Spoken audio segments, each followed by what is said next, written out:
tentang evolusi. Evolusi nanti akan dibagi menjadi 2 tatap muka, jadi minggu hari ini dan minggu depan.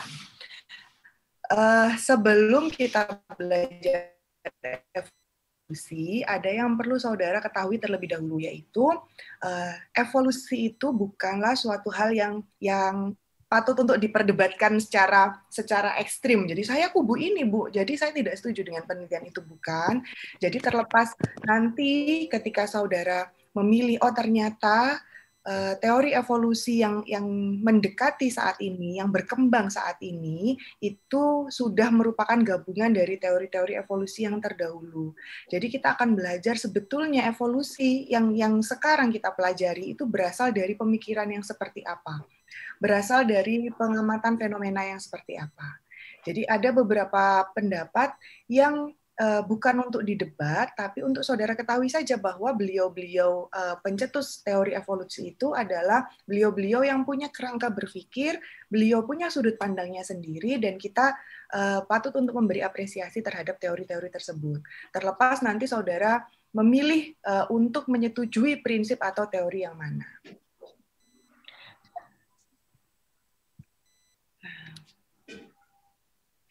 Ini masih tahun 2014-2015 ya, ini disusunnya ya. Setelah ini tahun depan ada pergantian kurikulum, jadi setelah itu mungkin akan sedikit berbeda untuk materi-materinya. 2014-2015 itu berarti saudara kelas berapa ya? SMP kelas 1 mungkin. SMP. Iya, saya 2015 lulus SMA. Kok 2015 itu 2000? Saya tuh lulus berapa? 2015 lulus S1. Nah, pengertiannya, kita bahas dulu pengertiannya. Apa sih pengertiannya, Bu? Kenapa kita perlu belajar evolusi? Nah, yang saudara harus ketahui, kenapa saudara harus belajar evolusi? Nah, sebelum saudara tahu kenapa saudara harus belajar evolusi, yang pertama adalah sebetulnya evolusi itu apa? Di pertemuan-pertemuan sebelumnya, saya ingat dulu siapa yang tanya terkait dengan berarti terkait dengan teori Lamarck ya, Bu, terkait dengan teorinya Darwin ya, Bu. Berarti ketika ada fenomena dulu, ada contohnya ketika ada kebocoran nuklir atau radioaktif, mungkin akan terjadi evolusi. Nah, sebetulnya evolusi itu apa? Jadi evolusi adalah proses perubahan yang berlangsung sedikit demi sedikit dan butuh waktu yang lama. Jadi ada 2 kata kunci di sini. Yang pertama adalah perubahan, yang kedua adalah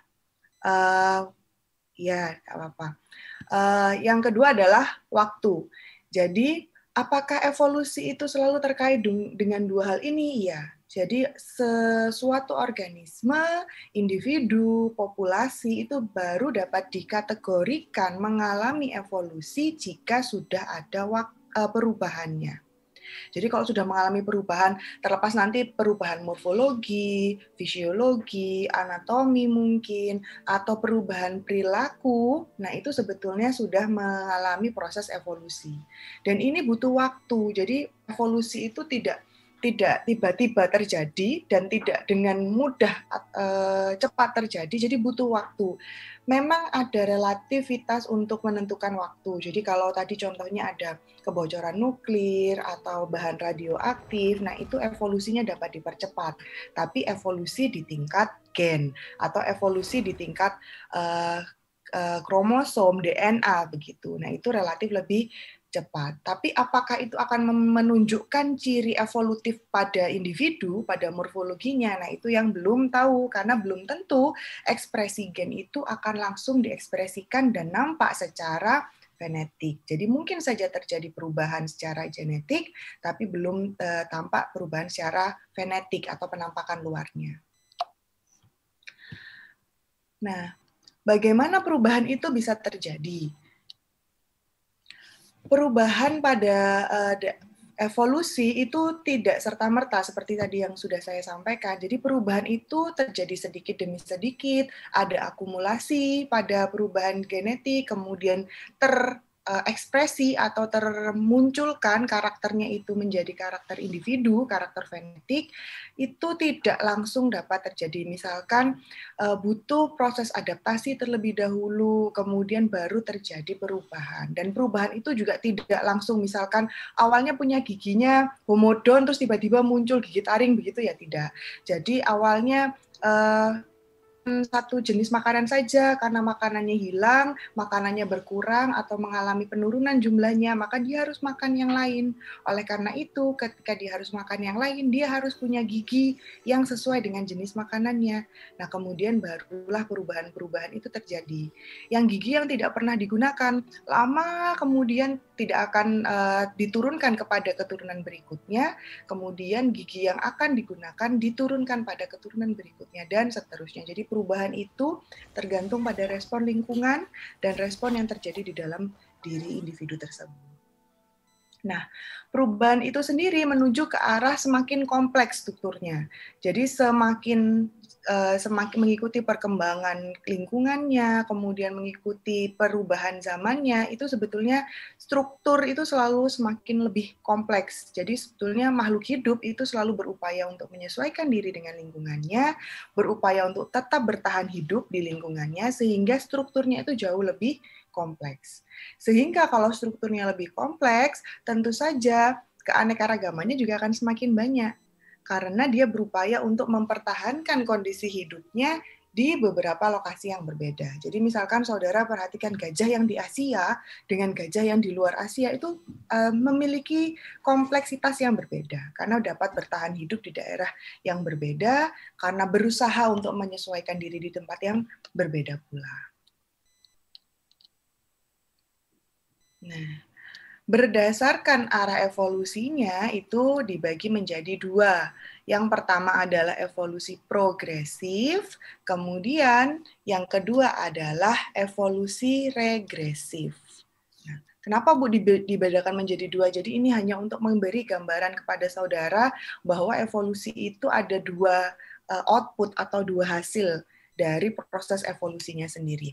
Yang pertama adalah evolusi progresif. Jadi proses evolusi ini adalah proses di mana memungkinkan organisme tersebut untuk bertahan hidup.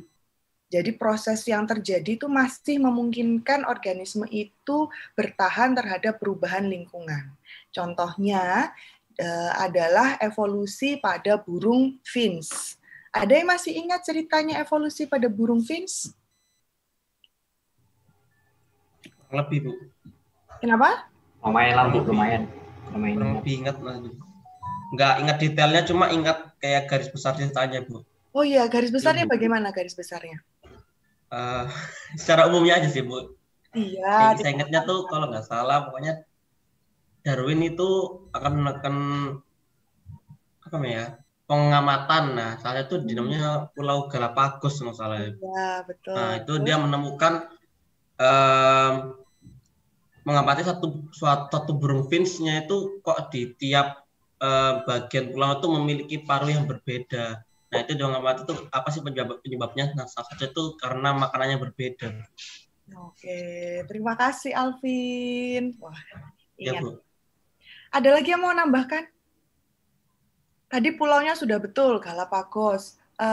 Penelitinya sudah disebutkan, jadi memang peneliti awalnya adalah Darwin, kemudian di tahun 2013-2014 juga masih ada peneliti yang baru yang meneliti burung finch, dan sampai sekarang pun kita masih dapat mengamati jejaknya. Jadi memang betul ada teori evolusi bahwa perubahan lingkungan itu ternyata direspon oleh individu, direspon oleh organisme, sehingga berbeda-beda nanti bentuk morfologinya. Ada yang mau nambahkan? Burung yang terkenal, burung finch, kalau dulu saudara waktu kuliah pasti pernah ingat. Jadi kalau tadi Alvin sudah menyebutkan ada di Pulau Galapagos, Bu. Jadi ceritanya ekspedisi itu tidak serta-merta dilakukan oleh Pak Darwin. Jadi beliau itu melakukan ekspedisi karena sudah punya keingintahuan untuk meneliti kenapa ada organisme di beberapa daerah yang sama jenisnya, tapi beda perilakunya. Yang sama jenisnya, tapi beda cara makannya. Yang sama jenisnya, tapi sedikit berbeda pada bagian tertentu. Misalkan kalau di burung finch ini adalah di bagian paruhnya. Jadi kalau yang evolusi burung finch ini ini adalah masuk genus burung pipit ya. Jadi betul terjadi di Kepulauan Galapagos. Fenomenanya itu nampak ketika burung finch itu ukuran paruhnya berbeda-beda. Dan evolusi progresif ini yang terjadi adalah pengamatan ketika paruh burung finch itu menyesuaikan bentuk dari makanannya. Jadi kalau saudara ketahui dulu awalnya burung finch ini mendiami Pulau Galapagos, kemudian ada datang burung yang baru, burung pendatang, yang ukurannya relatif besar dan jenis makanannya sama dengan burung finch. Dan kecepatan makannya itu 3 kali lipat lebih cepat dibanding dengan burung finch. Sehingga burung finch-nya mau ngambil biji satu, sudah kalah dulu sama burung yang datang, burung pendatang ini, yang makannya 3 kali lebih cepat. Sehingga jumlah makanannya berkurang. Kemudian diikuti juga dengan fenomena hujan deras beberapa waktu, sehingga tanaman tersebut, tanaman yang awalnya menyediakan sumber makanan bagi burung finch, itu jumlah populasinya menurun drastis. Burung finch yang punya paruh yang berukuran besar tadi, itu akhirnya banyak yang mati, dan hanya tersisa burung finch yang ukuran paruhnya relatif kecil. Jadi kalau saudara ketahui, sebetulnya dalam satu populasi, dari satu populasi spesies yang sama, itu kan pasti ada keanekaragamannya ya. Nah, burung finch yang punya paruh yang besar tadi itu ternyata punah, sudah banyak yang mati karena tidak ada makanan, kemudian kondisi ekstrim memungkinkan untuk tidak ada tumbuhan yang menghasilkan biji makanannya tadi. Akhirnya yang tersisa hanya burung finch yang punya paruh kecil. Dan dia akhirnya beralih ke jenis-jenis biji-bijian yang lain yang dapat dikonsumsi oleh burung finch tersebut. Terus bagaimana kalau yang burung finch yang paruhnya besar itu sudah mati semua ya? Tentu saja dia tidak akan menurunkan sifatnya yang tadi paruhnya besar ke keturunan berikutnya.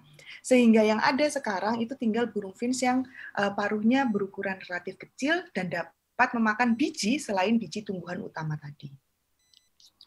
Nah, kemudian karena pesaingan makanan itu cukup besar di wilayah tersebut, beberapa burung finch akhirnya pindah ke pulau-pulau di sekitarnya dan mengubah jenis makanannya.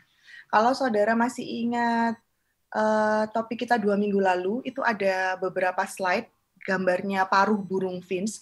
Jadi ada paruh yang bagian burung finch yang dapat makan tumbuhan, ada yang dapat makan kaktus. Masih ingat PPT-nya? Ada, Bu. Ada yang makan serangga kecil, ada burung finch tanah yang makan serangga besar, ada burung finch yang berkicau, ada burung finch yang makan benih biji dan atau jenis-jenis tumbuhan kecil. Nah, itu akhirnya dia beradaptasi terhadap lingkungan barunya. Awal mulanya burung finch itu bentuk paruhnya ya satu. Akhirnya karena dia banyak yang mati, yang sisa itu tadi itu adalah kaum minoritasnya, tapi minoritas itu terus menurunkan sifatnya ke keturunannya, ya akhirnya dia jadi kaum mayoritas. Dan kemudian dia pindah-pindah tempat, menyesuaikan jenis makanannya, kemudian paruhnya juga ikut termodifikasi. Nah, itu adalah bentuk dari evolusi progresif. Proses evolusinya terjadi, tapi individunya tetap survive, bertahan hidup supaya dapat tetap bertahan di lingkungannya yang berubah. Akhirnya muncullah burung finch yang bermacam-macam.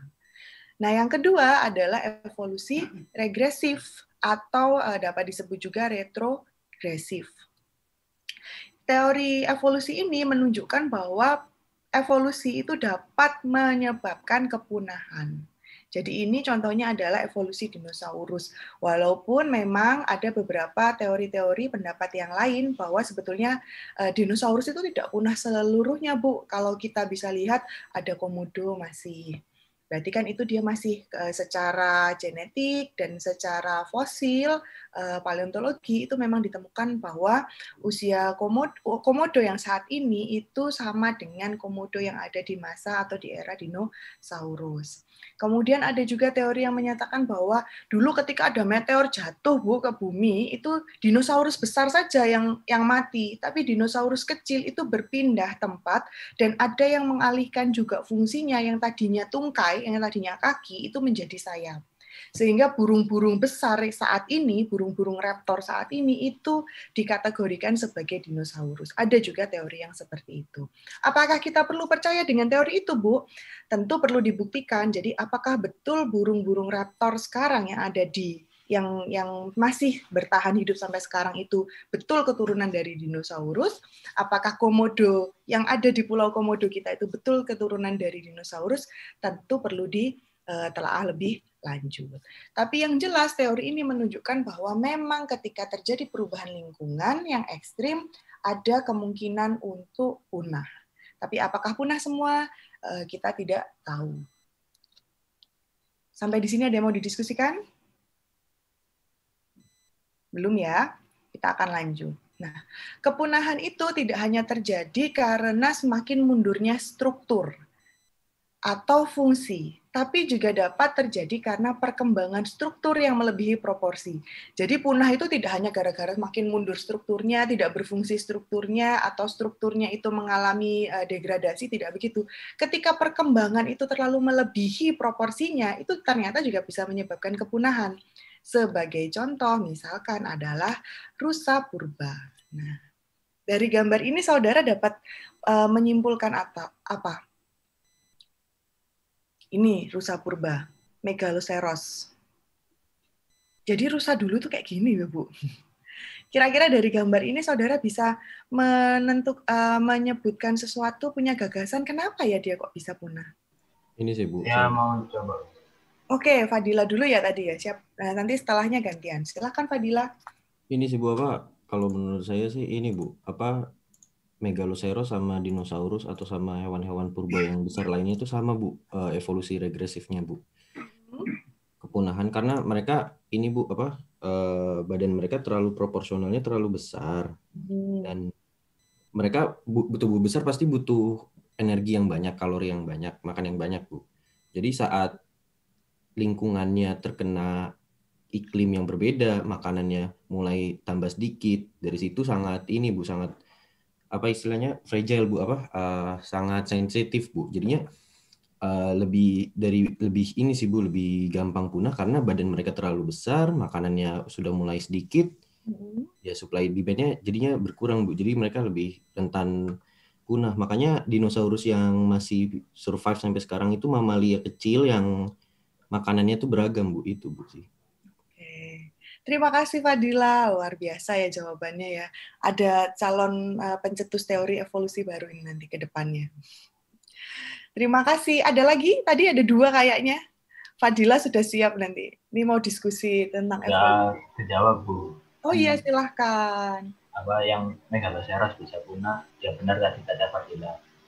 Apa karena keberatan badannya? Kan kayak tanduknya terlalu besar, jadi geraknya itu nggak efektif gitu. Oke. Nggak efektif untuk? Buat bergerak aja. Oh, tidak efektif untuk bergerak, betul, Excel. Jadi kalau ekstrim berkembang itu juga tidak efektif ya untuk bergerak ya. Jadi kalau di rumah terus tidur tambah berat badan, nah itu juga tidak efektif untuk bergerak kan ya. Kata Excel loh tadi, saya hanya menyimpulkan. Ya, terima kasih Fadila dan Excel. Jadi jawaban keduanya itu sebetulnya sudah merangkum apa yang akan kami sampaikan untuk topik ini.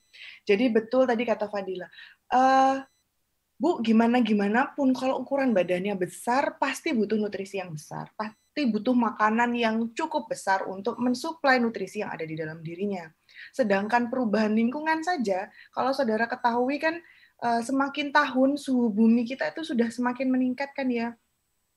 Terus kemudian luasan perairan juga semakin berubah, kemudian ketinggian air laut di daratan juga sudah mulai ada intrusi air laut ke daratan, sudah mulai banyak sekali perubahan, cemaran. Nah, ketika banyak perubahan yang paling terdampak ya tentu saja yang ukurannya besar-besar dulu. Kalau yang kecil-kecil kan bisa ngiup gitu, bisa cari makanan yang lain, bisa berlindung, dapat mencari alternatif yang lain. Sedangkan yang besar, karena dia paparannya juga tentu lebih besar, ya dia akan semakin kurang dapat bertahan di lingkungan yang berubah. Kemudian ditambahkan lagi oleh Axel tadi, Bu. Ya kalau pertambahan strukturnya atau fungsi tubuhnya itu semakin besar, Bu, ya susah beraktivitas. Iya, kalau saudara bayangkan betapa sulitnya si rusa ini untuk berjalan menembus hutan-hutan ketika tanduknya sebesar ini. Ini nanti mau gerak ke kiri nyantol, gerak ke kanan nyantol gitu kan ya. Belum lagi ketika dia harus berhadapan dengan mangsanya. Ketika berhadapan dengan mangsanya, apakah mangsanya itu nanti dapat benar-benar pemangsanya. Jadi apakah nanti pemangsanya itu benar-benar akan kabur karena melihat tanduknya, atau justru karena keberadaan tanduknya itu justru dia menjadi, oh itu mangsaku. Jadi nanti pemangsanya malah justru akan mencari dia. Jadi ketika sesuatu berubah tidak sesuai dengan proporsinya, itu juga akan memicu kepunahan. Selain nanti pemangsanya yang datang, predatornya yang datang karena dia mudah dikenali, selain itu aktivitasnya, mobilitasnya juga tidak akan mudah. Oleh karena itu, kalau saudara ketahui sampai sekarang ada rusa yang beberapa rusa itu sudah mereduksi ya, kalau kijang kemudian ada tanduknya itu mereduksi karena memang kalau terlalu besar kuda menjangan gitu, kalau terlalu besar tanduknya itu memang aktivitasnya tidak efektif karena dia harus menjaga keseimbangan juga dari ukuran tanduknya. Kemudian dia juga akan lebih mudah ditandai oleh pemangsanya. Dia akan lebih mudah punah ketika ukuran tubuhnya itu terlalu mencolok karena nanti akan langsung disorot oleh pemangsanya. Sehingga evolusi itu tidak hanya terkait dari kemunduran struktur, tapi juga kalau perubahannya terjadi secara ekstrim ke atas, berlebih, itu juga dapat menimbulkan kepunahan karena faktor-faktor yang lain. Nah, nanti kalau ujian sudah siap ya, kalau bingung tanya ke Fadila sama Axel.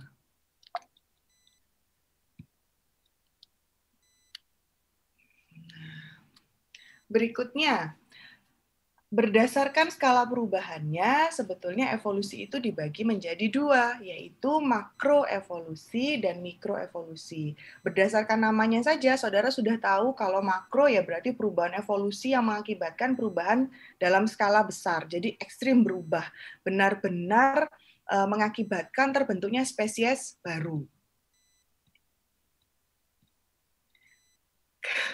Kata dua aja karena kepalanya berat. Ya mungkin kalau kepala besar, kepala batu kan berat ya, jadi nanti dia akan mengalami evolusi juga. Jadi jangan jadi individu yang besar kepala juga ya.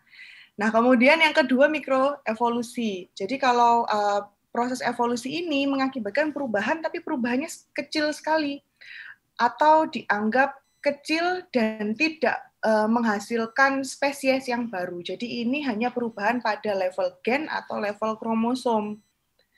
Seperti yang tadi sudah saya sampaikan di awal. Jadi sebetulnya evolusi itu ya dapat terjadi evolusi tingkat gen, evolusi tingkat organ, evolusi tingkat spesies, evolusi tingkat populasi, sampai yang terakhir ya evolusi tingkat bioma.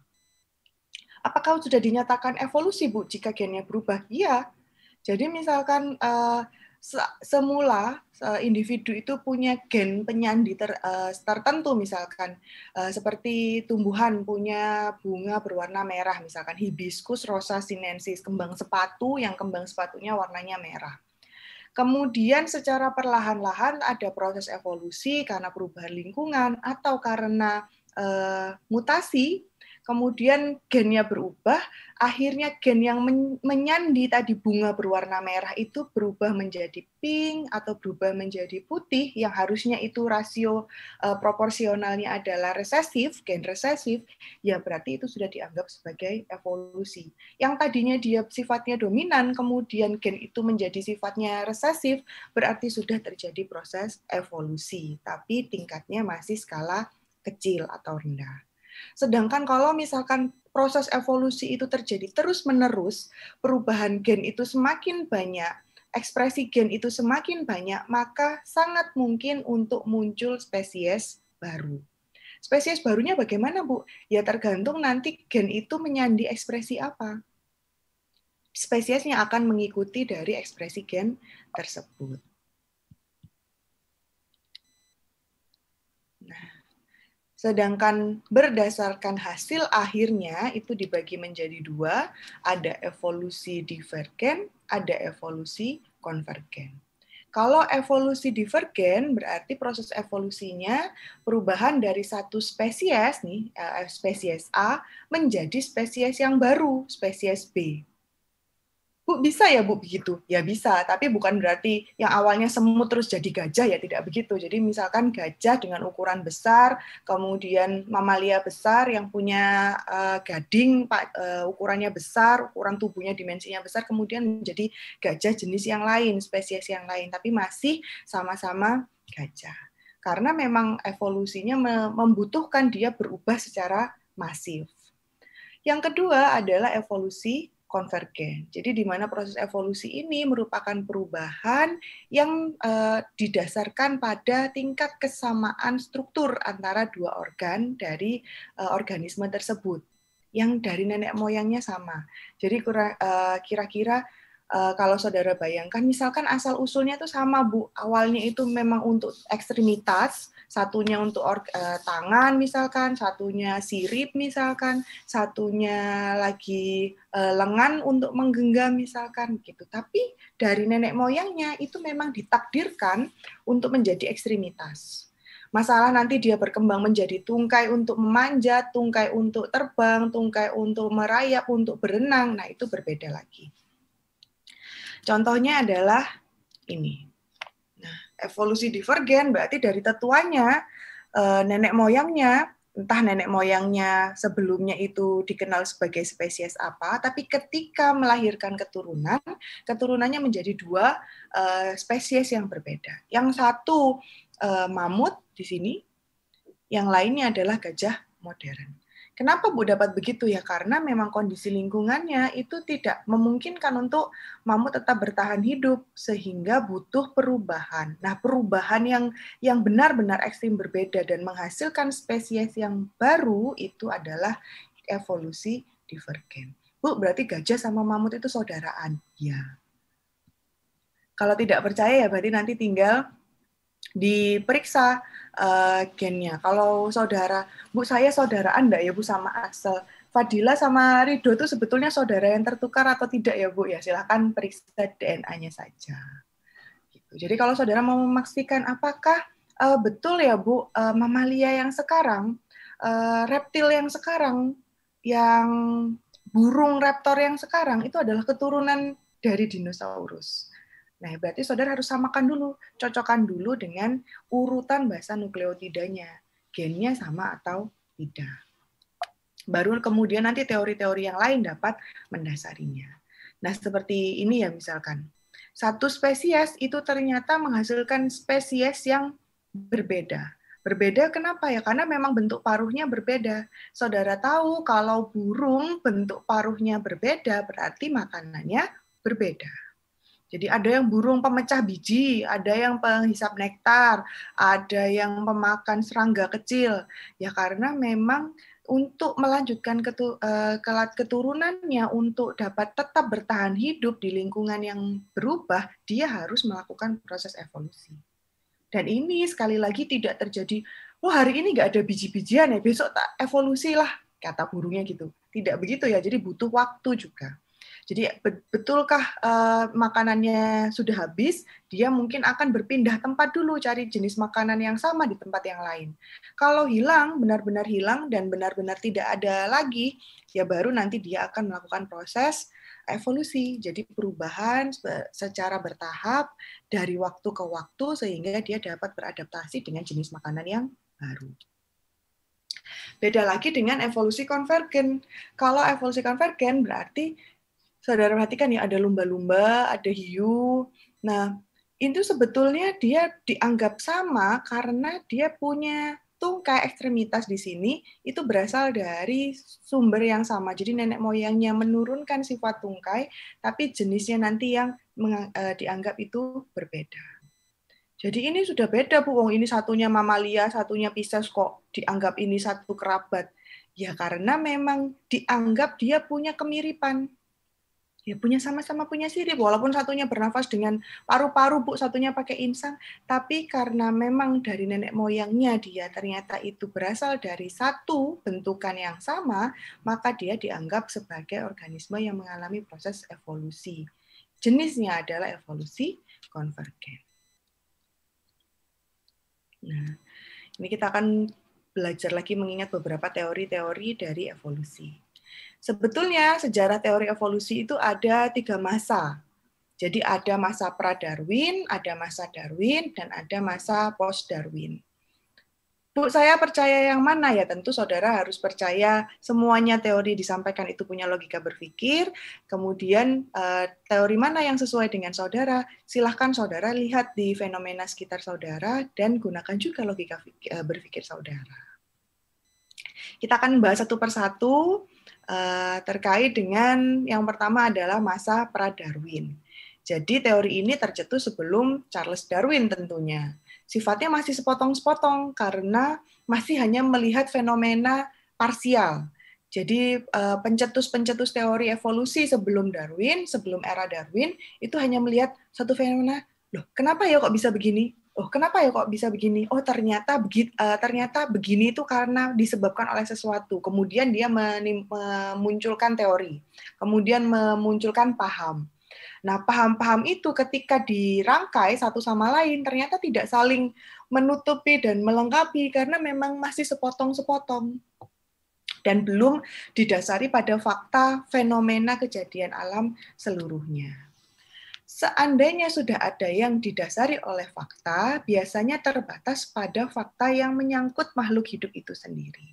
Jadi tidak memperhitungkan lingkungannya, padahal makhluk hidup itu terkait erat dengan lingkungannya. Nah, ini ada beberapa nama yang saudara pasti sudah kenal juga. Dulu di SMA sering keluar, kalau di SBMPTN ini juga sering keluar. Di ujian-ujian pasti banyak yang keluar. Yang pertama adalah teorinya Anaximander. Nah, Anaximander itu dari mana? Ada yang tahu? Sudah pernah kenal dengan Anaximander? Belum, Bu. Yunani mungkin, Bu. Ngarang, Bu. Dari mana? Yunani. Dari Yunani, ya betul. Siapa tadi jawab Yunani? Saya nggak lihat. Angga, Bu, Angga. Oh, Angga. Iya, dari Yunani, betul. Anaximander dari Yunani. Kakeknya dan cucunya itu juga salah satu pencetus teori evolusi juga, tapi yang terkenal memang Anaximander. Memang betul dari Yunani. Kenapa ya, Bu? Kenapa teori-teori evolusi itu banyak dari pencetusnya dari Yunani? Memang karena di sana dulu banyak pemikir, banyak filsuf, dan kondisi lingkungan di sekitarnya. Kalau saudara tahu legenda-legenda Yunani itu kan sangat indah begitu ya, akhirnya menimbulkan orang untuk berpikir, akhirnya memang banyak filsuf-filsuf yang lahir dari Yunani. Jadi Anaximander itu memang dari Yunani. Saudara tahu dulu Anaximander itu beranggapan bahwa manusia berasal dari sejenis makhluk yang menyerupai ikan. Jadi kenapa dia bisa berpikir begitu? Kalau saudara tahu, saya belum tahu sih Yunani kondisinya dulu seperti apa, tapi yang jelas Anaximander itu merasa bahwa di dunia itu semuanya tertutup air pada awalnya. Bumi itu awalnya tertutup air, kemudian karena panas bumi, kemudian airnya itu mulai menyusut, ada makhluk yang dari perairan itu naik ke daratan. Tentu saja yang dari air ya pasti ikan, nggak mungkin kan burung dari air terus hinggap ke daratan gitu. Jadi ada makhluk sejenis ikan dari perairan yang dia masuk ke daratan, kemudian dia berevolusi dan jadilah manusia yang sekarang ada menurut Anaximander. Apakah teorinya salah? Kalau hanya melihat satu ruang lingkup saja, ya teori ini dapat dibenarkan. Tapi ketika nanti saudara sudah kaitkan dengan fungsi dari tubuhnya, kemudian modifikasi dari bentuk tubuh, tentu saudara akan tahu bahwa teori ini butuh akurasi pendapat yang lebih tepat.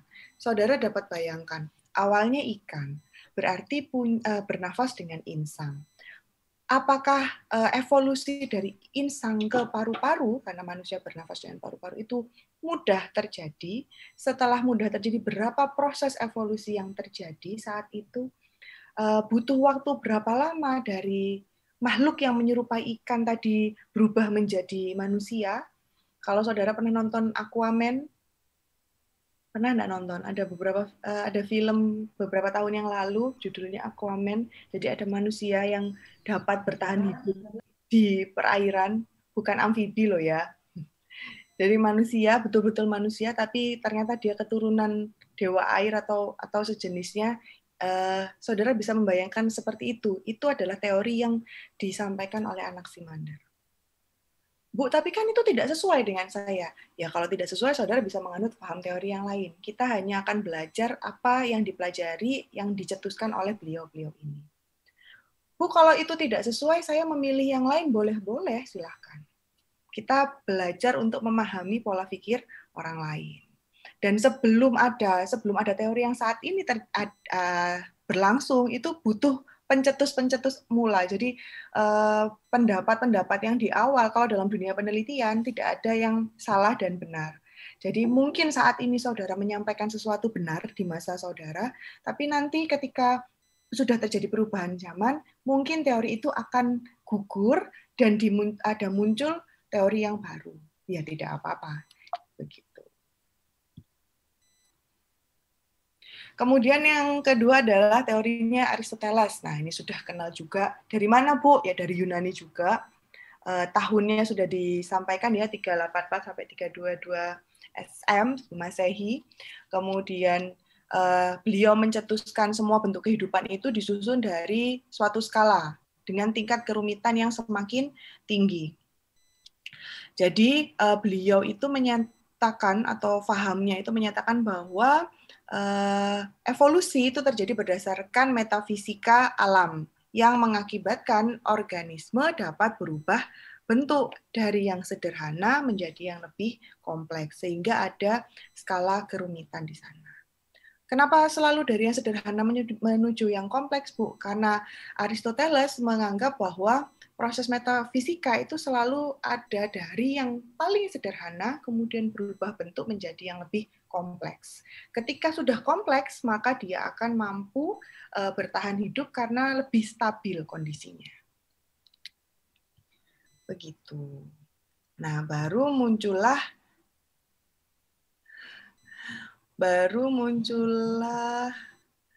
saya ketawa sendiri kalau lihat chat bubbling gitu ya, terus lihat chat-chat saudara. Baru muncullah teori Erasmus Darwin. Bu, Erasmus Darwin itu siapanya Pak Darwin? Ya, keluarganya. Kalau tidak ayahnya, ya kakeknya berarti. Nah, Erasmus Darwin ini mencetuskan teori bahwa respon fungsional terhadap perubahan lingkungan atau terhadap stimulasi yang terjadi itu akan diwariskan ke keturunannya. Jadi kalau sampai sekarang, teori ini masih diambil sebagian bahwa perubahan fungsional yang dihadapi oleh keturunan terdahulu itu akan diturunkan ke keturunan berikutnya. Bu, berarti teorinya Erasmus Darwin betul, Bu? Sebagian, karena ada yang tidak diwariskan. Karena nanti kalau saudara belajar di teori yang lain, ada namanya silencer gen. Jadi walaupun secara fungsional itu terjadi pada nenek moyangnya, berfungsi pada nenek moyangnya, tapi tidak difungsikan kepada keturunannya, walaupun itu diwariskan. Juga ada.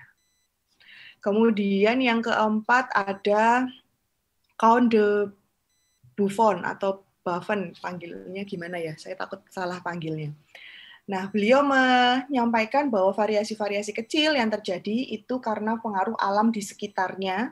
Kemudian variasi-variasi itu diturunkan ke keturunan berikutnya sehingga menimbulkan penimbunan variasi.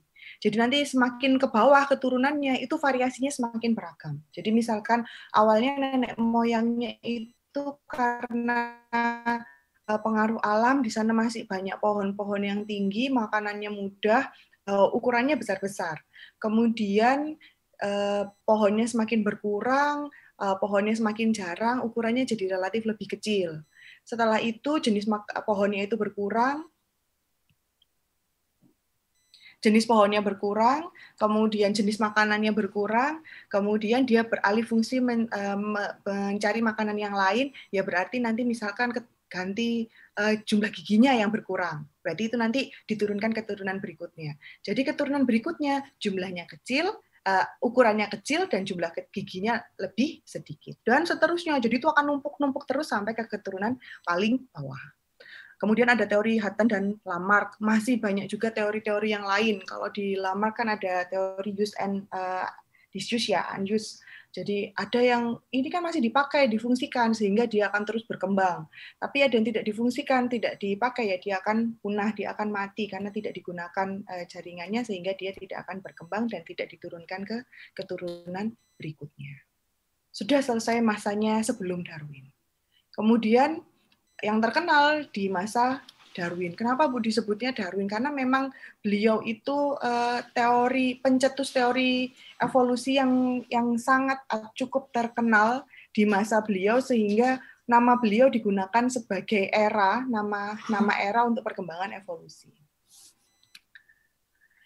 Beliau terkenal sejak menerbitkan buku. Nah, ini bukunya pasti judulnya sampai apal kalau saudara pasti ya, di ujian-ujian pasti sering keluar. On the Origin of Species by Means of the Nature's Selection, or the Preservation of Favor Race in Struggle for Life.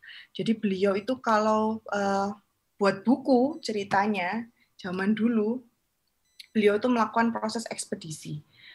Bu, berarti dulu itu orang mau cari ilmu aja, mau mencetuskan sesuatu itu butuh usaha. Iya. Dari dulu itu ya orang mau bikin sesuatu, mau terkenal tuh butuh usaha. Kalau sekarang kan terkenal tinggal main TikTok gitu ya. Kalau dulu terkenal ya butuh usaha. Saudara harus melakukan, Pak Charles Darwin itu harus melakukan ekspedisi terlebih dahulu, berjelajah ke beberapa daerah untuk membuktikan bahwa pemikiran beliau itu dapat terbukti di semua daerah yang beliau kunjungi. Nah, bukunya beliau itu merupakan hasil dari ekspedisinya mengelilingi dunia dengan kapal sampai ditulis ya nama kapalnya apa, HMS Beagle dinakodai oleh Robert bacanya gimana nih? Fitzroy atau Fitzroy. Nah, kalau nggak ada, kenapa Bu ini disebut? Saudara tahu ada beberapa cerita yang memang miris ya. Jadi siapa orang yang pertama kali pergi ke bulan? Siapa orang yang pertama kali dapat mencapai puncaknya Gunung Everest? Siapa yang pertama kali menjelajahi dunia? Itu beliau-beliau itu semuanya terkenal. Tapi orang yang membantu itu kadang tidak dikenal sama sekali. Jadi kalau saudara tahu, ada yang masih ingat mungkin atau ada yang sudah pernah dengar cerita pendaki Gunung Everest pertama, ternyata sebetulnya beliau bukan pendaki yang pertama karena beliau mendaki gunung itu bersama dengan orang yang sering mendaki gunung. Kalau sekarang mungkin dikenal istilahnya porter gitu ya. Jadi itu udah medannya, bagian bawain barang, bahkan dengan bawa tas karier yang banyak beliau dapat mendaki gunung. Dan kemudian mempersilahkan orang yang diajak tadi, yang digaitkan tadi itu untuk menginjakkan kakinya pertama kali di puncak, sehingga beliau dikenal sebagai orang yang pertama kali mendaki gunung tersebut, padahal itu dibantu.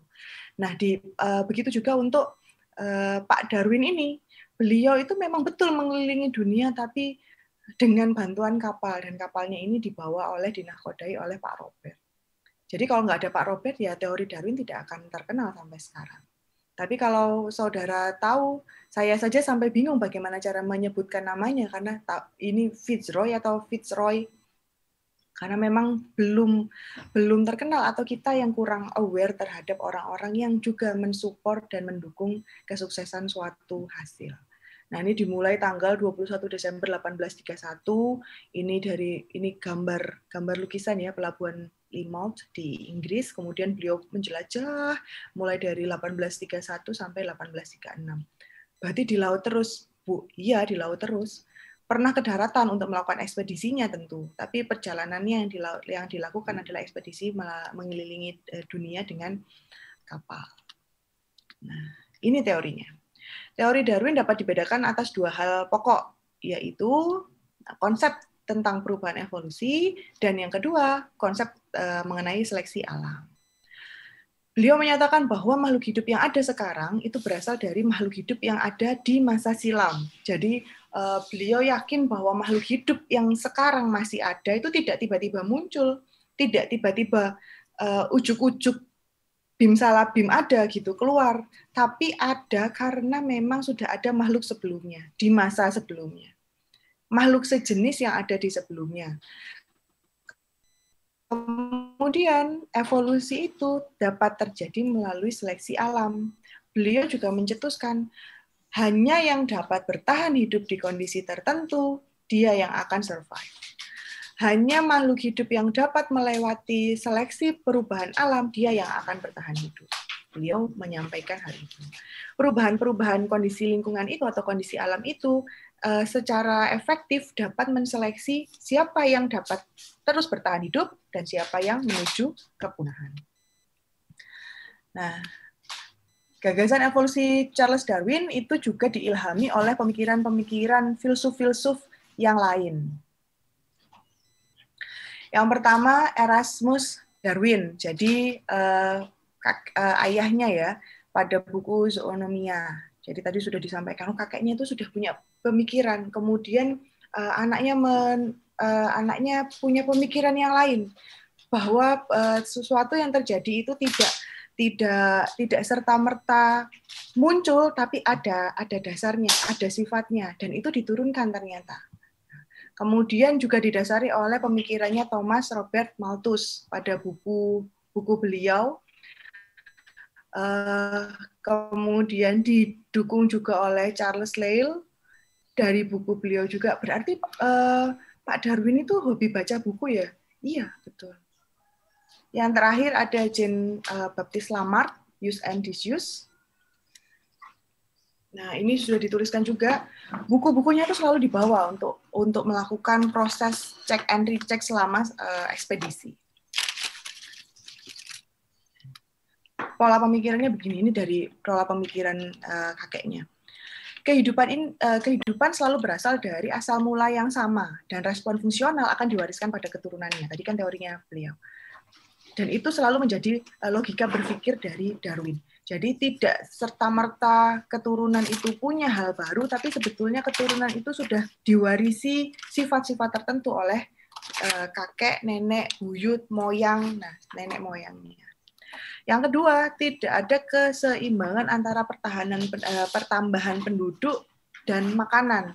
Jadi kalau saudara tahu, sampai sekarang pun sebetulnya kan kita ada di angka kekurangan makanan ya.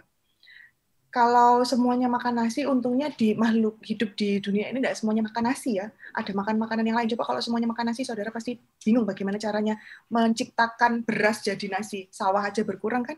Sudah jadi perumahan semua. Saudara juga tahu kalau pertambahan penduduk dan pertambahan makanan itu deret tumbuhnya sudah berbeda. Kemudian pemikiran yang ketiga adalah perubahan terus-menerus pada bumi. Jadi bumi itu tidak dalam kondisi steady, tidak dalam kondisi stabil. Bumi itu selalu berubah. Selain suhunya, kemudian perairannya, panas buminya, kemudian paparannya terhadap paparannya dari zat-zat beracun, toksik, B3 begitu. Jadi bumi itu terus berubah. Dan yang keempat, teori yang keempat adalah teorinya Lamarck, jadi diwariskan sifat yang didapatkan. Jadi kalau sifatnya itu difungsikan terus-menerus, berarti digunakan terus-menerus, dia akan diturunkan. Tapi kalau tidak, ya berarti tidak diturunkan. Nah, ini adalah dasar-dasar atau pokok-pokok pemikiran dari teori Darwin. Jadi beliau mengemukakan bahwa tidak ada dua individu yang sama sebetulnya. Walaupun kembar identik, sebetulnya individu tersebut berbeda. Kalau kembar tidak identik kan jelas kelihatan bedanya ya, tapi kalau kembar identik karena dari satu telur biasanya dia akan sama. Tapi sebetulnya individu itu tidak sama. Nanti kita akan diskusikan di belakang. Nah, kemudian setiap populasi itu punya kecenderungan memperbanyak diri seperti deret ukur. Sedangkan pertambahan makanan seperti deret hitung. Jadi akan selalu terjadi kekurangan makanan. Ya gimana enggak kurang, Bu? Yang satunya tumbuhnya 1, 2, 3, 4, 5, dan seterusnya. Yang satunya tumbuhnya 1, 2, 4, terus berapa? 8, dan seterusnya. tentu saja pola pertambahan makanannya dengan pola pertambahan populasi penduduknya kan sangat timpang, beda sekali.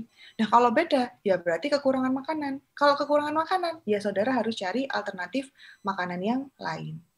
Yang keempat, kenyataan menunjukkan bahwa pertambahan populasi tidak berjalan terus-menerus. Jadi walaupun ada teori yang menyampaikan bahwa populasi itu sebetulnya terus bertambah, Bu. Tapi saudara juga harus tahu bahwa populasi itu tidak selalu tumbuh eksponensial ke atas, tapi ada fasenya dia akan stasioner. Kenapa? Karena tentu saja tekanan fisiologis dari lingkungan. Jadi populasi, kalau saudara tahu dulu ada fenomena ledakan populasi di era tahun 2000-an awal, jadi populasi sangat bertambah banyak.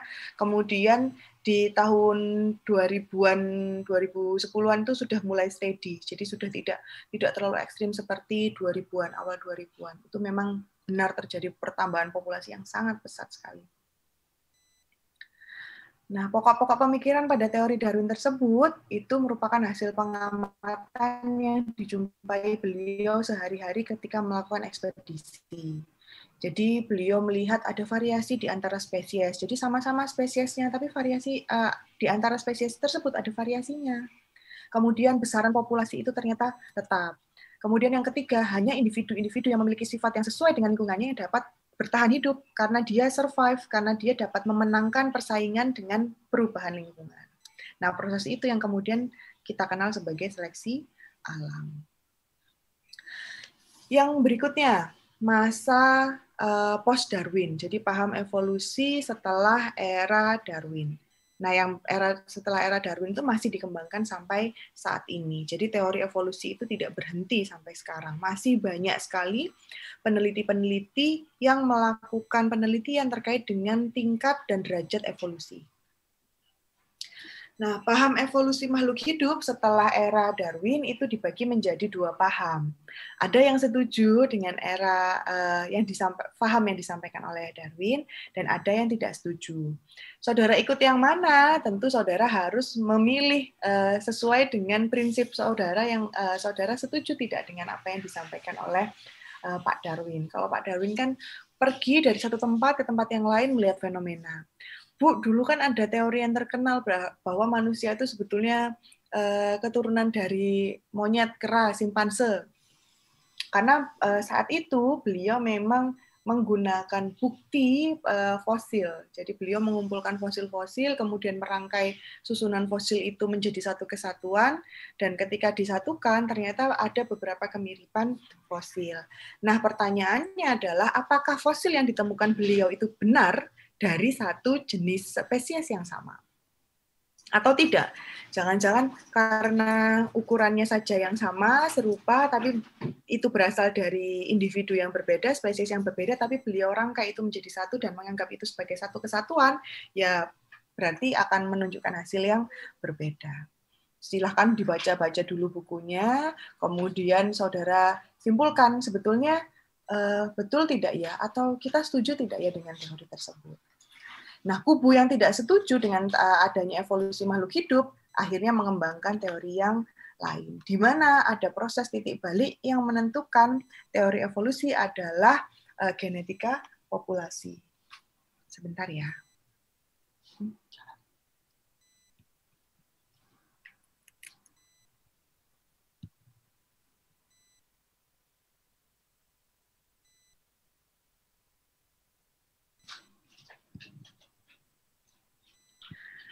Mohon maaf.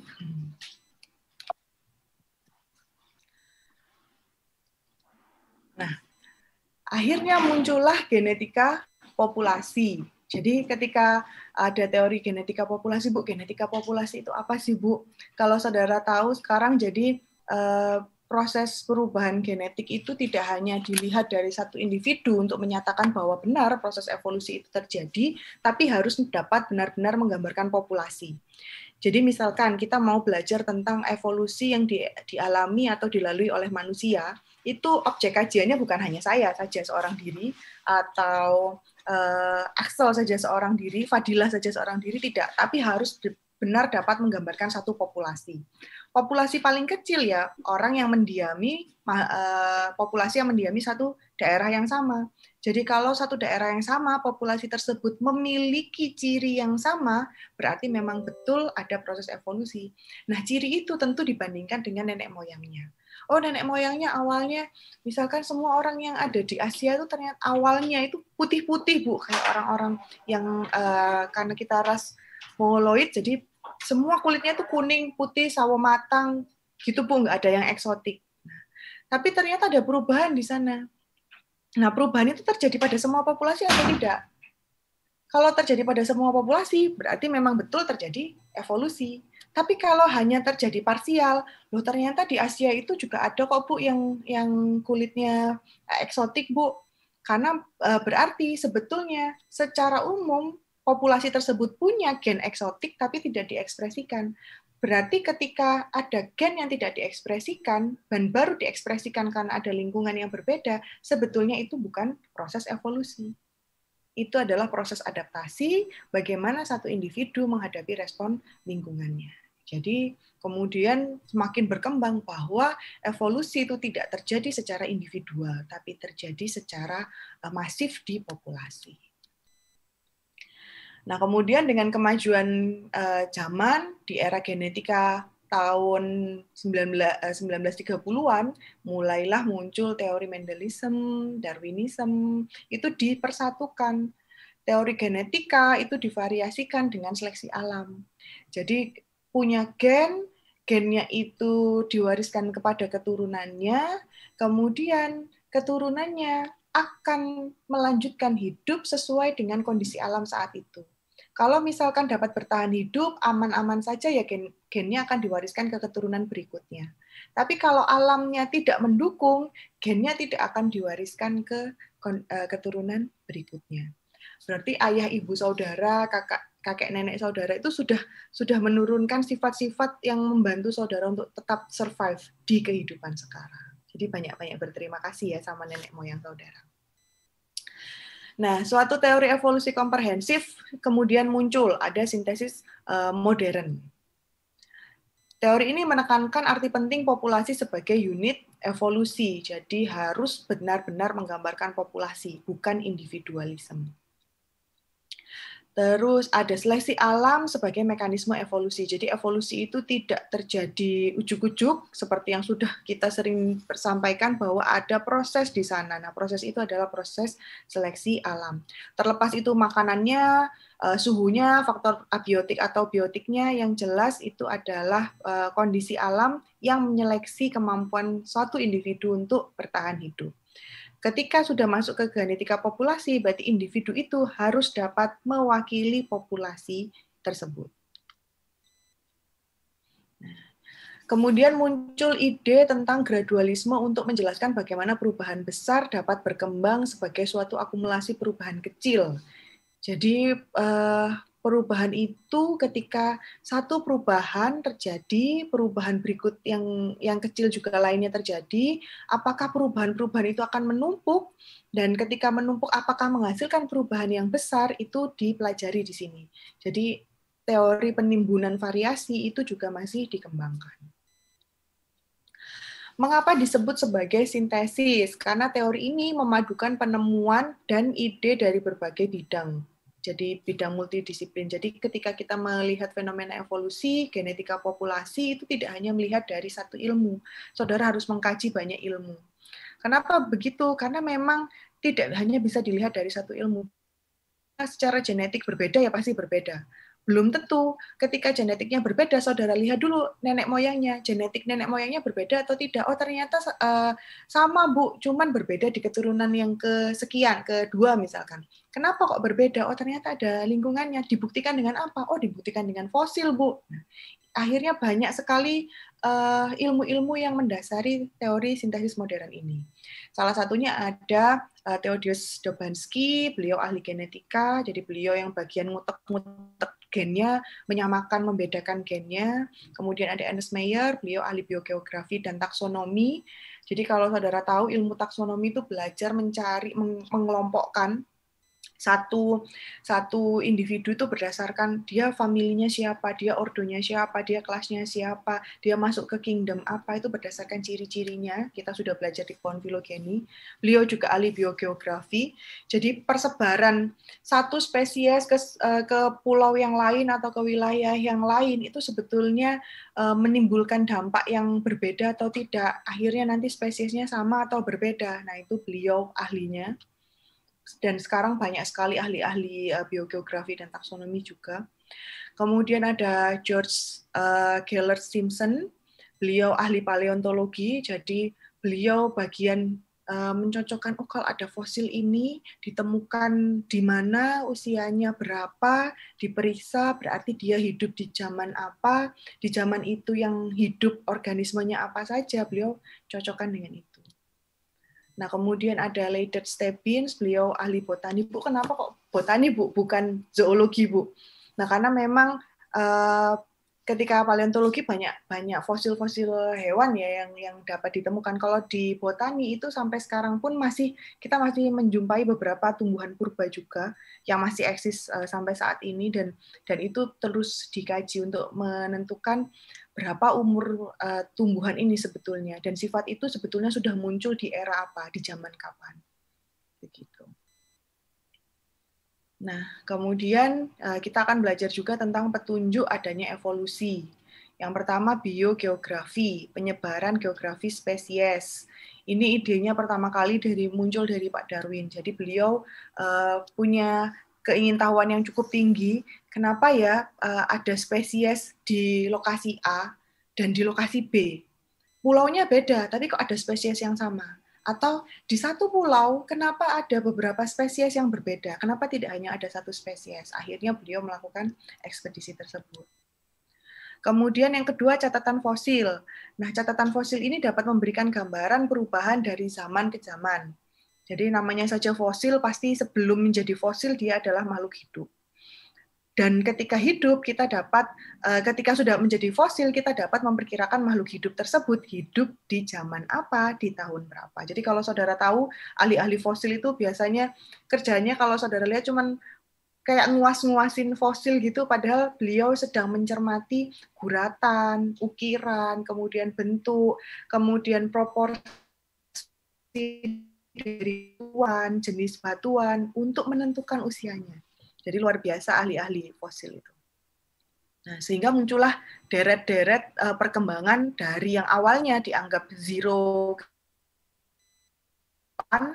ada ledakan gunung berapi, ada meteor yang jatuh ke bumi, kemudian muncullah organisme-organisme sederhana, kemudian setelah muncul organisme sederhana, organismenya mati, menimbulkan terjadinya nutrisi, tersedianya nutrisi bagi organisme yang lain, kemudian organisme yang lain memunculkan kemungkinan ada predatornya, kemudian ada jenis makanan yang baru, dan seterusnya. Akhirnya kehidupan di bumi ini jadi kompleks.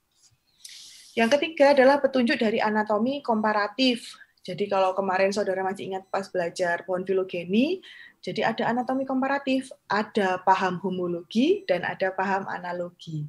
Kita kemarin sempat belajar ada teori genetik, ada teori kladistik. Ingat atau lupa? Pertemuannya baru 2 minggu yang lalu loh. Nah, itu juga yang mendasari teori evolusi. Kemudian keberadaan organ tersisa. Jadi organ yang dipertahankan sampai sekarang, yang masih eksis sekarang. Kemudian adanya perkembangan embrio pada tahapan-tahapan tertentu yang ternyata kondisi embrio itu mirip. Nah, ketika mirip ya berarti secara anatomi sebetulnya dia berasal dari struktur yang sama. Nah, misalkan seperti ini.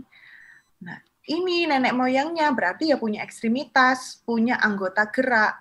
Nah, ketika diturunkan ke keturunannya, ternyata keturunannya punya variasi. Pada mamalia, ternyata ada yang jadi tungkai. Kalau di manusia sendiri, tungkainya jadi tangan, lengan. Kalau di mamalia bersirip, yang di akuatik, ya berarti digunakan untuk membentuk sirip, untuk berenang. Terus pada kucing, ternyata tungkainya walaupun sama-sama mamalia, saudara perhatikan kan berbeda. jarinya berbeda. Yang satunya berfungsi untuk menggenggam, yang satunya nanti dimodifikasi dengan cakar atau dengan kuku. Nah, fungsi rangka yang sama ini, yang asal mulanya sama ini, nah ini dianggap sebagai homolog. Jadi sebetulnya kondisinya sama, cuman fungsinya aja Bu yang beda. Kemudian di paus, nah ini warna-warna ini menggambarkan asal mula tulangnya. Jadi kalau saudara perhatikan yang kuning ini ya, pada manusia dan kucing itu ukurannya hampir sama, tapi pada paus dia mereduksi ukurannya. Kenapa Bu mereduksi? Ya karena memang tidak difungsikan, akhirnya ukurannya menyusut, mengecil. Nah, sedangkan pada kelelawar ukurannya tetap panjang, tapi saudara perhatikan ukuran digitinya, jari-jarinya, ruas jarinya itu berbeda dengan yang kucing dan dilengkapi dengan selaput untuk membantu dia dapat terbang. Pada manusia tidak. Jadi karena fungsinya memang hanya untuk menggenggam. Nah, secara embriologi ini saudara perhatikan bentuknya sama. Jadi pada fase awal embriologi itu sama awalnya. Satu tahapan yang sama, bentuknya sama. Kemudian setelah berkembang ternyata bentuknya masih sama. Baru setelah berkembang kemudian mengalami perubahan. Yang satunya membentuk TK, Carapax, yang satunya tidak. Yang satunya telson atau ekornya memanjang, rasionya lebih panjang, yang satunya tidak. Yang satunya tungkainya pendek, yang satunya memanjang. Yang satunya tungkainya tidak membentuk jari-jari yang panjang, yang satunya membentuk. Jadi baru berubah. Padahal asal mulanya sama. Begitu. Nah, ini saudara lihat usaha domestikasi. Ini bagian yang dapat saudara lihat. Kalau saudara lihat di beberapa di media sosial itu dulu ada yang menyebutkan semangka yang saudara makan saat ini, timun yang saudara makan saat ini, sebetulnya dulu ketika kondisi liarnya itu ukurannya sangat kecil dan tidak ada yang dimaksud sebagai buah. Itu sebetulnya ukurannya sangat kecil dibanding dengan ukuran buahnya. Jadi ukuran buahnya dan bijinya itu banyak. Ketika didomestikasi, ketika dikomersialisasi untuk dikonsumsi, baru dia ukurannya berubah menjadi besar dan dapat dikonsumsi. Padahal awal mulanya tidak begitu. Nah, awal mulanya jagung liar itu ukurannya kecil sekali, kemudian dia didomestikasi, diusahakan untuk dapat dikonsumsi, akhirnya tongkol jagung jadi ukurannya sebesar ini dan dapat dikonsumsi. Bu, berarti proses-proses domestikasi itu menguntungkan bagi manusia? Ya, tapi bagi tanaman tidak. Karena yang tadinya, misalkan dia di awal itu bentuknya kecil-kecil itu untuk memudahkan dia menyebar persebaran bijinya, benihnya, sekarang karena ukurannya besar, ya dia tidak mudah melakukan proses penyebaran biji, akhirnya harus terus dibantu oleh manusia untuk proses penyebaran bijinya. Tapi manusia bahagia karena satu biji tadi bisa menghasilkan satu individu yang besar, menghasilkan buah yang besar, ya tentu manusianya akan bahagia, tapi bagi tanamannya belum tentu. Begitu. Tapi biasanya usaha domestikasi itu asal manusia senang dan bahagia, yaitu dianggap berhasil. Tapi dari sisi konservasinya, itu sebetulnya sangat mengganggu kesetimbangan alam, karena kondisi aslinya itu sudah hilang. Nah, petunjuk dari biologi molekuler itu juga bagian dari evolusi. Organisme secara taksonomi itu berbeda, seperti manusia dan bakteri itu sebetulnya beda, tapi ada protein-protein yang sama. Tapi apakah manusia dan bakteri itu bisa disamakan? Nanti kita lihat. Nah, kemudian perbandingan jumlah asam amino beberapa hewan dan manusia sama atau tidak ya? Nanti kita lihat. Nah, ini gambar yang paling saya suka. Sampai saat ini pun masih selalu menjadi perdebatan. Ini kalau cara membacanya bagaimana, Bu? Jadi ini adalah gambaran organisme yang diteliti, mulai dari manusia sampai lintah. Bu, lintah kok bentuknya begitu? Ini lintahnya difoto di bagian mulut penghisapnya ya, di bagian sakernya ya. Jadi bukan di bagian keseluruhan tubuhnya. Jadi manusia dengan monyet yang ada di gambar ini ya, jumlah asam amino yang berbeda itu hanya sedikit. Jadi misalkan manusia dengan monyet ini ada di kisaran 10 atau 15 yang berbeda asam aminonya. Bu, kalau asam amino aja antara 10 sampai 15 berarti gennya Sama dong, Bu. Kan asam amino disandi oleh DNA-nya, Bu, gennya, Bu. Loh iya, betul. Memang karena memang kita punya kemiripan yang banyak dengan monyet. Kemudian dengan tikus, ternyata dengan manusia dengan tikus ini selisihnya 25. Kemudian dengan ayam berbeda di angka 40-an sekian. Terus dengan katak, dengan lintah, oh ternyata paling berbeda dengan lintah karena ada 125 asam amino yang berbeda. Nah, berarti saya nggak saudaraan sama lintah, Bu. Saya saudaranya sama monyet. Misalkan gitu saudara menyimpulkannya dalam hal ini. Jadi tidak bisa saudara menyebutkan, berarti saya keturunannya itu dong, Bu. Ya, tidak. Kita hanya belajar asam aminonya yang sama. Jadi kalau asam aminonya yang sama, mungkin saja jenis makanan kita yang hampir sama, habitat hidup kita yang hampir sama, aktivitas kehidupan yang hampir sama, sehingga asam amino yang dikode juga sama.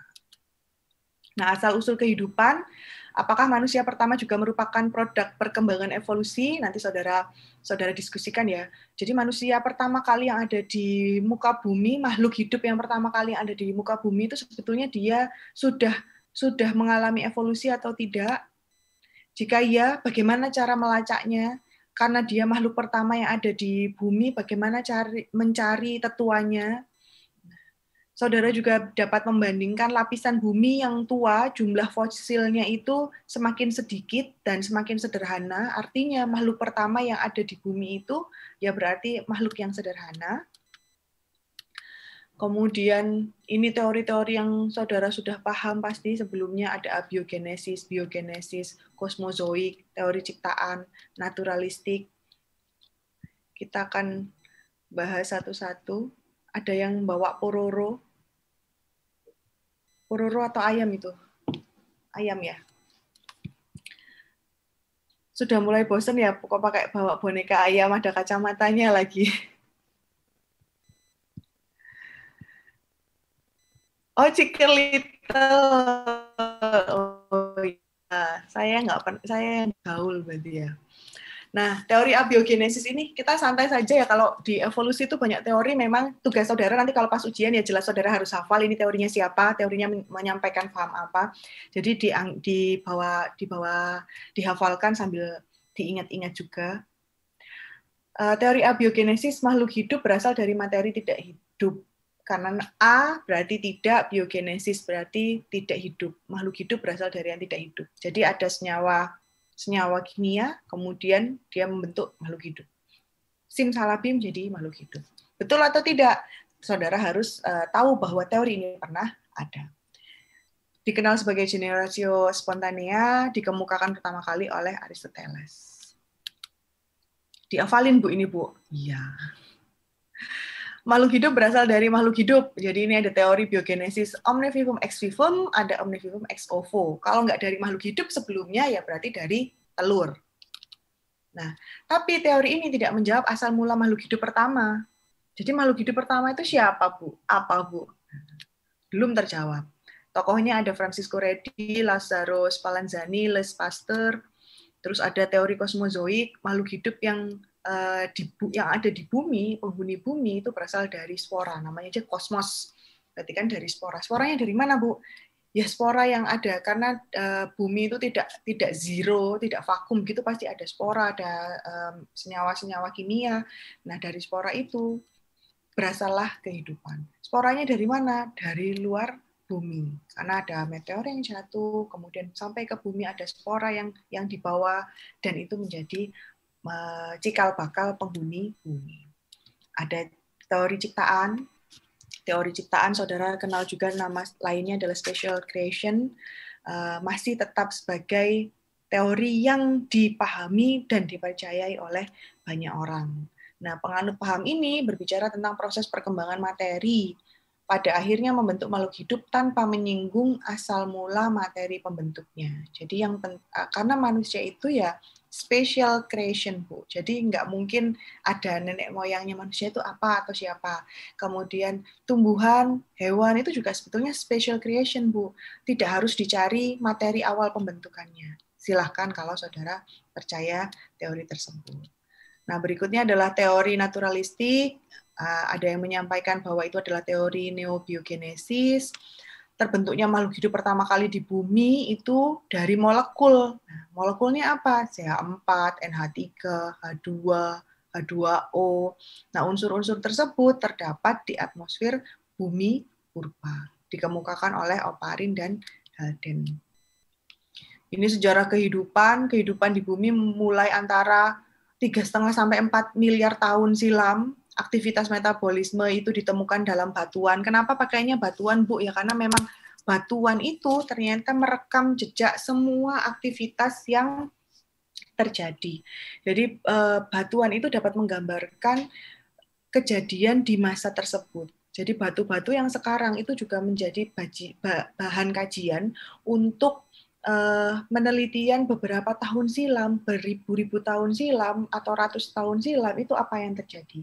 Suhunya berubahkah, atau ada fenomena banjirkah, itu bahkan dapat tergambar dari fenomena batuan.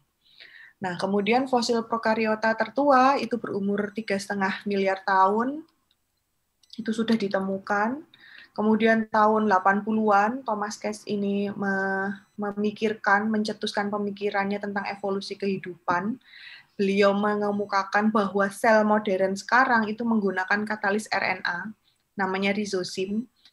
Kemudian beliau gunakan untuk melakukan berbagai macam pekerjaan, di mana pekerjaan itu berarti menghilangkan intron dari RNA, sehingga muncullah bahwa dari asal mulanya adalah RNA. Kita sudah selesai. Panjang ya, Bu. Sudah panjang. Banyak lagi teorinya. Itu dihafalin satu-satu semuanya. Untuk ujian semuanya. Sampai di sini ada yang mau diskusikan? Bu, cara ngafalinnya gimana, Bu? Cara ngafalin biologi itu sebetulnya tidak dihafal. Jadi biologi itu tidak untuk dihafal, tapi untuk dipahami. Jadi kalau saudara menghafal, ya saat ini ingat, nanti saat menghafal ingat, tapi setelah itu ya lupa. Jadi silakan dipahami saja. Oh, ada 3 fase, 3 masa, ada sebelum Darwin, dan setelah Darwin. Teori-teori sebelum Darwin ya berarti teori-teori yang spontan tadi berarti sebelum Darwin. Begitu. Ada yang mau didiskusikan? Bu, saya ada pertanyaan nih, Bu. Ya, silahkan, Alvin. Ini kalau saya nggak salah tuh, salah satu teori evolusi dari Weismann, Bu. Kan dia percobaannya kan mengenai dia tuh motong ekor tikus sampai berapa generasi gitu, Bu. Sampai pada salah satu generasinya tuh dia nggak punya ekor gitu, Bu. Nah, itu berarti kalau misalnya kayak gitu, kalau itu logika gitu ya, Bu. Kalau berarti manusia misalnya kalau tangannya dipotong terus sampai beberapa generasi, berarti bakal juga ada generasi di mana dia tuh nggak punya tangan gitu, Bu. Tangannya buntung juga gitu, Bu. Oke. Itu salah satu, Bu. Terus yang kedua, Bu, beda nggak, Bu, evolusi sama mutanisasi itu, Bu? Evolusi sama? Mutanisasi. Oke. Mutan tuh produknya, mutanisasi prosesnya gitu ya? Ya, Bu. Oke. Baik, yang pertama teorinya Weismann dulu. Ada yang mau jawab? Ada yang mau sharing? Mutasi kata Natalia. Saya mungkin. Iya. Ya sih, Bu. Yang pertama itu, ya, Bu. Gimana? Yang pertama mungkin ini sih, Bu, apa? Itu kan Weismann kan motong tuh buat ngebuktiin teori use and disuse. Ya. Yang kedua itu nggak etika. Kalau motongin eksperimen sama manusia nggak kena moral etik, Bu, gitu, Bu. Iya, terima kasih Wah Fadila nih kayaknya masuknya fakultas teknik tapi jiwa dan hatinya fakultas kedokteran ini. Saya bingung ini kenapa Fadila lebih berhati daripada Alvin ini. Alvin ini gara-gara kebanyakan jadi impostor ini kayaknya. Ya, terima kasih Fadila. Ada lagi yang mau jawab? Ya, Bu. Ya, silahkan. Ali Ridho. Jadi teori Weismann yang motong ekor itu kan buat itu meneliti apakah dari hasil prosesnya itu bisa diturunkan pada turunan berikutnya. Sementara hasil penelitiannya itu bahwa percobaannya itu tidak diturunkan pada keturunan berikutnya gitu, Bu. Jadi mungkin kalau misalkan tangan manusia dipotong terus juga sama, mungkin kedepannya tetap nggak bakal ada keturunan yang nggak punya tangan gitu, Bu. Oke, terima kasih. Wah, luar biasa.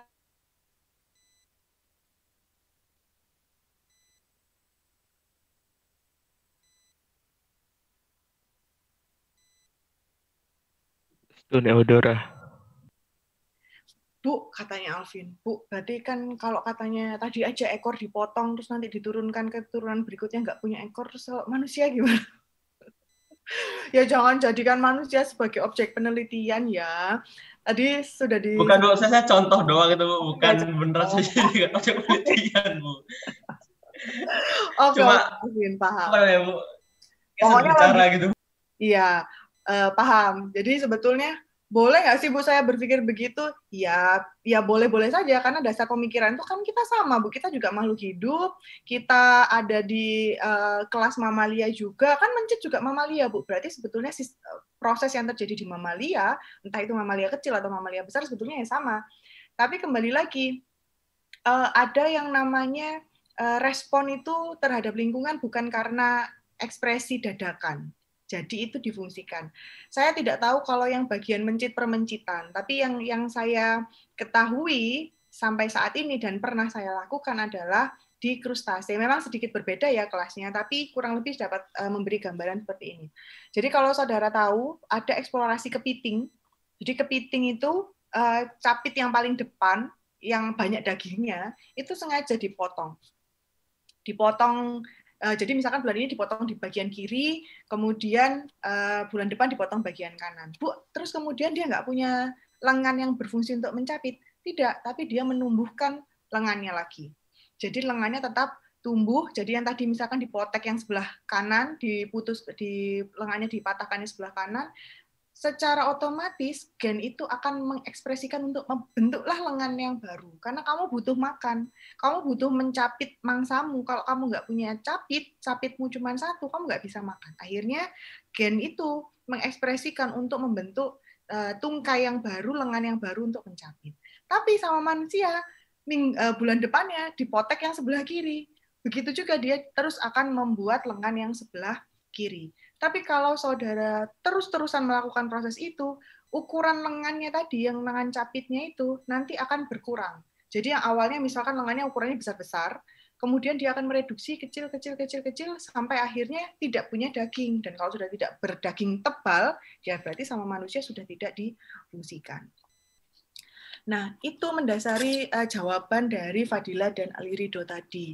Ada kode etik memang ketika saudara belajar bahan kajian evolusi. Dan tidak serta-merta ketika suatu individu ya, merespon terhadap sesuatu, itu sifatnya akan tiba-tiba atau secara langsung diturunkan ke keturunan berikutnya. Karena kembali lagi, untuk menggambarkan evolusi itu harus ada satu populasi. Jadi misalkan hanya populasi hanya satu mencit saja atau satu komunitas saja yang dipotong ekornya, itu tidak akan merubah satu populasi. Jadi yang lain ya tetap akan punya ekor. Dan apakah satu komunitas ini ekornya akan mereduksi, Bu? Belum tentu. Kalau kondisi lingkungannya sesuai, kondisinya cukup untuk dia berkembang, ya ekor itu akan secara genetik disesuaikan dengan ukuran pada umumnya. Begitu. Bu, kenapa ya kok bisa begitu? Karena itu sudah hukum alam. Jadi ketika terjadi perubahan secara masif dan benar-benar dapat mempengaruhi populasi secara umum, barulah itu terjadi proses evolusi. Kalau hanya secara parsial, itu tidak dapat dinyatakan sebagai proses evolusi. Bu, kalau misalkan habis dipotong ekornya, terus dikasih bahan radioaktif atau nuklir atau bahan yang berbahaya sehingga ekor tidak berkembang dari satu generasi itu. Kemudian semua di komunitasnya begitu. Nah, kalau komunitas ini sewaktu-waktu dia membesar jumlah populasinya dan itu diteruskan keturunannya, barulah itu mungkin terjadi. Tapi waktunya tentu akan sangat lama karena dia harus bersaing untuk mengalahkan populasi yang tadi ekornya tidak diapa-apain oleh penelitinya. Begitu. Berarti boleh nggak ya Bu, kalau misalkan kita mau melakukan percobaan dalam satu komunitas kan berarti dia tidak mempengaruhi populasi yang lain. Nah, kita cerita yang lain.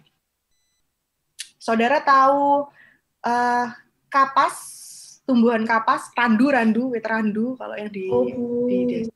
Tahu ya? Dulu ada proses perubahan genetik secara masif untuk satu komunitas. Jadi ada di satu perkebunan kapas itu yang sengaja membuat kapasnya itu tidak dapat membuahi kapas tumbuhan yang lain. Jadi supaya dia terus membeli benih. Jadi perusahaan ini sengaja, pokoknya dia nggak boleh terjadi penyerbukan secara alami. Dia harus beli benih dari saya. Perusahaannya begitu. Akhirnya pohon-pohon kapas yang tadi sudah ditanam di alam, dia tidak mampu bertahan hidup. Dan dia akhirnya menyesuaikan kondisinya dengan kondisi lingkungan yang sekitar.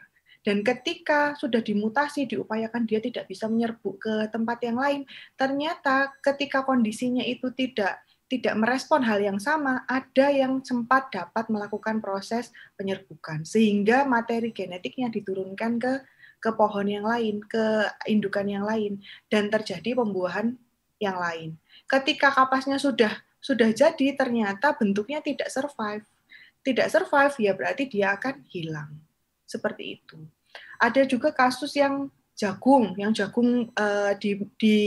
diatur, dimutasi supaya tongkolnya besar, berbuah lebih cepat, tapi ternyata dia dapat menyerbuk tumbuhan-tumbuhan alami, wild type-nya. Akhirnya jenis jagungnya seragam semua. Dan itu juga dapat menyebabkan proses mutasi. Dan perubahan bentuk itu tidak dikategorikan sebagai tingkat evolusi, karena hanya terjadi parsial di waktu tertentu, di daerah tertentu. Ketika nanti ditanam lagi, jenisnya wild type, ya akan kembali ke wild type. Jadi evolusi itu kita harus melihat dari asal mulanya sampai yang eksis sekarang, bukan hanya dalam satu periode. Begitu, Alvin. Satu pertanyaan aja panjang ya, tapi tadi semoga juga menjawab yang bagian mutasi dan apa tadi istilahnya Alvin tadi apa? Mutagenesis apa? Mutanisasi. Mutan dan mutanisasi. Prosesnya bukan mutanisasi ya, mutasi. Ya Bu, salah ngomongnya tadi Bu. Oke. Tetap jawab kok Bu. Oke. Sebentar, saya baca chat saudara ini loh, kok lucu-lucu sih. Kalau turun-menurun sering cukur berarti nggak punya rambut. Iya Fikri, kalau ini Fikri kasih contoh. Ini contoh sederhana loh dari Fikri. Makanya saya bahagia kalau ada diskusi sebetulnya. Jadi saya bisa tahu saudara itu memikirkan apa. Kata Fikri begini, saya catat dulu sebelum lupa. Berarti kalau turun-temurun sering cukur rambut, sering motong rambut, lama-lama nggak punya rambut dong. Nah, itu berarti sudah menggambarkan proses evolusi itu tidak terjadi untuk satu fenomena yang secara parsial diamati. Jadi rambut itu berarti kan ada sel yang menyandi, dia harus membentuk rambut, setiap bulan harus tumbuh 1 cm misalkan. Kalau mbak-mbak gitu kan, mau potong rambut ke salon harganya 50.000, tapi ternyata cuma potong 1 cm. Kalau mas-masnya potong harganya 8.000, tapi udah pelontos gitu kan. Nah ya kalau rambutnya dipelontosi terus besoknya nggak punya rambut, ya tidak begitu. Pakai bionik. Kalau setiap generasi potong rambut, kenapa kita masih punya rambut? Nah, kata Abdullah. Nah, terima kasih. Luar biasa ya. Tapi saudara bisa berpikir begitu tuh karena pertanyaannya Alvin loh. Berarti Alvin membantu saudara untuk memikirkan fenomena-fenomena yang paling sederhana yang terjadi di sekitar kita. Bahwa evolusi itu tidak terjadi serta-merta.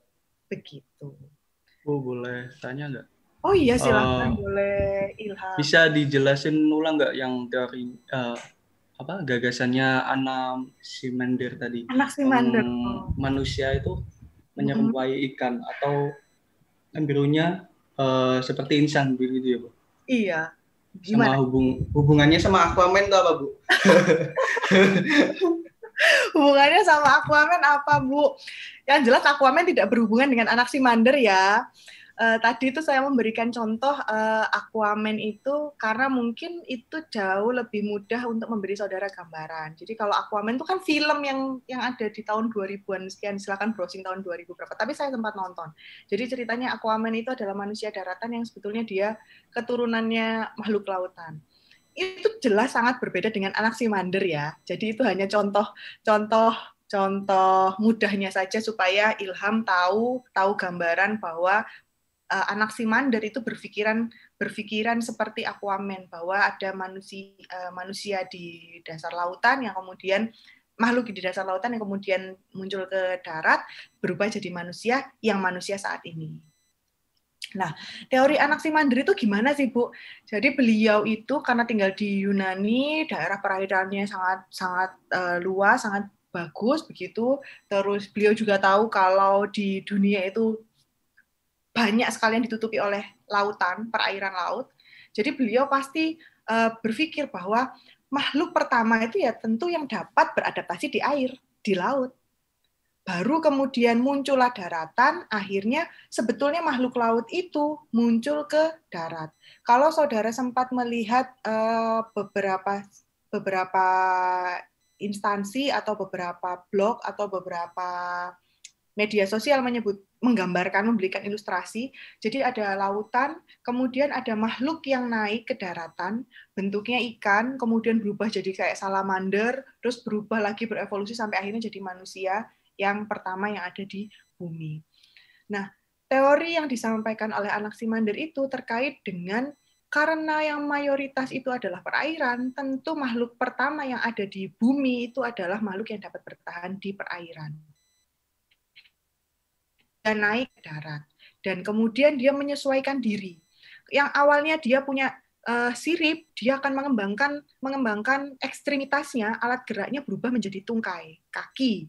Bukan lagi sirip. Saudara bisa bayangkan, dari yang awalnya dia geraknya berenang-renang di lautan, terus tiba-tiba dia naik ke daratan. Terus kalau geraknya pakai sirip gimana caranya? Klegap-klegap gitu? Nah, akhirnya ada proses perubahan, dan dia menganggap proses perubahan, dan Anaximander menganggap perubahan itu adalah proses evolusi. Dari yang tadinya sirip berubah menjadi kaki, dari yang tadinya insang berubah menjadi paru-paru, dari yang tadinya mata, kalau saudara perhatikan matanya ikan itu kan tidak ada kelopak matanya ya, jadi hanya bola matanya saja tapi sudah tertutup selaput. Kemudian saudara bisa tahu kalau manusia itu bisa kedip-kedip karena punya kelopak. Kemudian sirip yang bagian depan itu sirip dorsalnya berubah menjadi tangan, itu dianggap betul oleh Anaximander. Tapi secara evolusi itu tidak dapat dibuktikan karena sifat-sifat yang ditampilkan, sifat-sifat yang ditunjukkan dari kesamaan sirip bagian berenang dan kaki atau tungkai pada manusia itu secara bentuk memang sama, tapi asal mulanya berbeda. Sehingga teori itu kemudian dipatahkan dan muncullah teori yang baru. Gitu, Ilham. Gimana? Oke. Jadi tadi Naura kan ada pertanyaan tuh. Kayak pemikiran mermaid tuh jadi berasal dari Anaximander nih, Bu. Ya, jadi mitologi itu akhirnya diturunkan filosofinya itu diturunkan sehingga muncullah manusia duyung, kemudian pemikiran-pemikiran yang lain.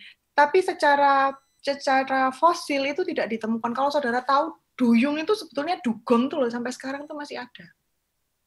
Tapi secara mitologi di Yunani itu memang masih dipercaya bahwa masih ada manusia duyung. Begitu. Bu, saya harus percaya atau tidak? Kembali seperti ketika saudara membaca legenda atau mitologi. Jadi itu dipercaya secara parsial oleh masyarakat tertentu, tapi tidak dipercaya secara general oleh masyarakat umum. Begitu. Karena memang bukti-buktinya itu hanya sepotong. Ketika saudara hanya menunjukkan bukti sepotong, ya tentu tidak dapat memberi gambaran yang nyata. Gimana, Bu, caranya dari sirip kok jadi kaki?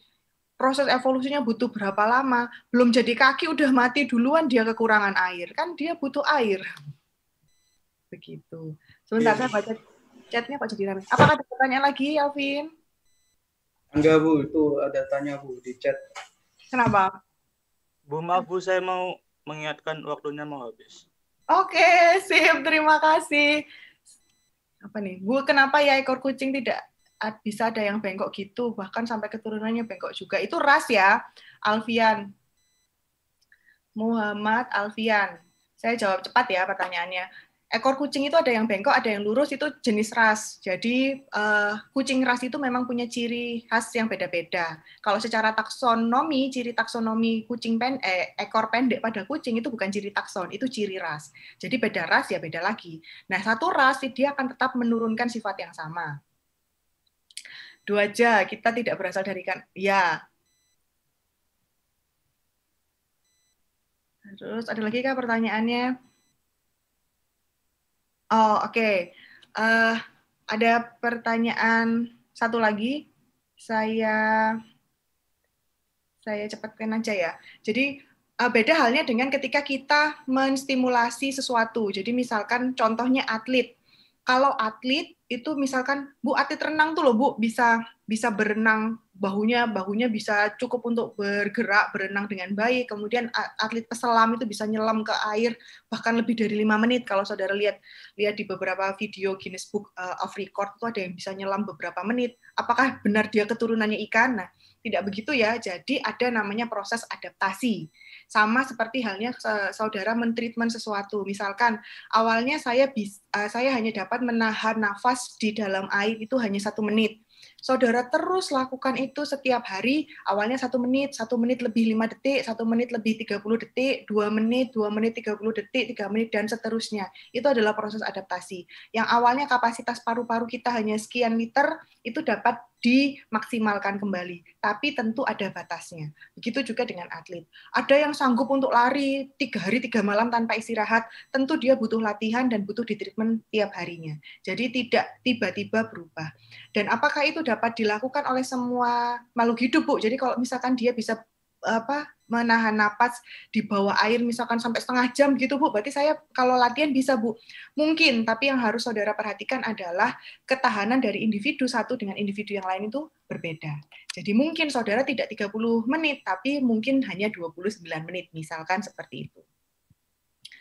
Kemudian, kalau digigit laba-laba tidak akan jadi Spider-Man ya, Angga?